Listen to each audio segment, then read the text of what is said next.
Karibu sana ndani ya KPL Updates, ikiwa ni tetesi za uhamisho wa ligi kuu Kenya.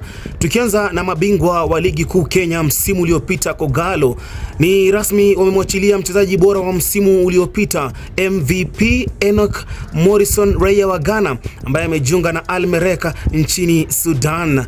Lakini ikiwa ni like for like, wamepata huduma za mchezaji wa Nairobi United Enoch Machaka Mumanyi, kiungo mkabaji ambaye pia ni rasmi amejiunga na Wanakogalo. Tukiingia ndani ya AFC Leopards, wamepata huduma za raia wa Uganda ambaye ni kiungo mkabaji Tadeo Lwanga, amekwisha tia sahihi na wana Ingwe. Lakini pale tukisalia kwa mbini mwa AFC Leopards, Humphrey Katasi anazidi kutajwa kuwa huenda akakosa kuwa na kikosi cha AFC Leopards, huku Kogalo wakiwa na nia ya kuweza kupata huduma zake katika mbio za kusuka kikosi chao ambacho tayari kitakuwa kinashiriki mashindano yale ya CAF.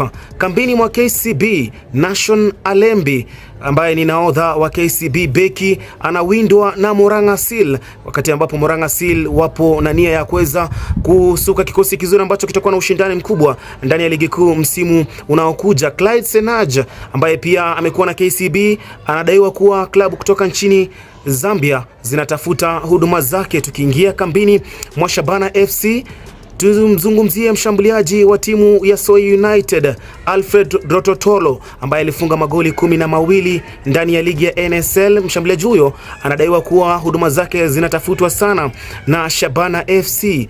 Pale kambini mwa Shabana, Azakaya Dolphin Omuri, huduma zake pia zinadaiwa kutafutwa na KCB FC, miongoni mwa timu ambazo zimeonyesha nia ya kuweza kupata sahihi za dogo huyo ambaye aliwahi kuichezea Mofa, lakini pia hakuwa na msimu mzuri sana msimu uliopita, ila ni moja kati ya vipaji ambavyo wenyewe wanasema kwa lugha ya Kiingereza ni promising.